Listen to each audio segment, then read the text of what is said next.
twatanze akarorero ingene ifaranga ry'Uburundi ryataye agaciro aho mu myaka iheze kugira ngo uronke ibihumbi 10 vy'amashiringi y'amatanzaniya vyagusaba ko ufise ibihumbi 8 vy'amafaranga y'amarundi, uno munsi bikaba bigusaba ko ufise ibihumbi 18 vy'amafaranga y'amarundi.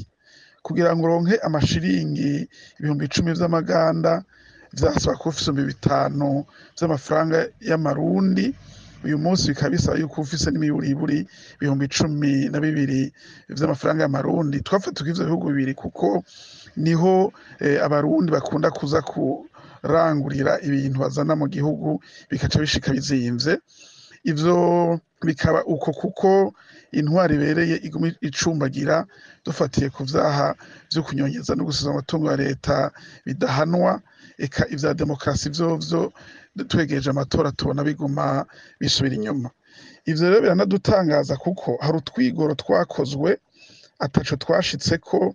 Ubwa mbere hariho ibi vy'amaseserupe ya mbere n'iya kabiri atanyishu vyazanye, mu nyuma barazana ico bise programme national de développement kitararangira, naco nyene nta nyishu cazanye, kigira gisubirizwe na vision umwaka wa 2040 n'umwaka wa 2060, nayo nyene tubona yuko ishobora kuba nk'izo bindi vyamaze kwiyumvirirwa. Tukavuga tuti none vy'ukuri hokorwa iki kugira ngo abarundi bogorore ko tubona ubutegetsi dufise uno munsi tumaranye imyaka atanyishu ifise ku bukene, atanyishu ifise ku vy'intwari ibereye na demokarasi bisanzwe bibuze hano mu gihugu cacu. Niho rero twe tubona yuko hakeneye kuba inama rukokoma ihuza abarundi bose, na cane cane abahinga, abanyamigambwe n'abandi bakwirukana ivy'igihugu, kugira ngo dushireho ivyokorwa mu maguru masha mu mwanya wa hafi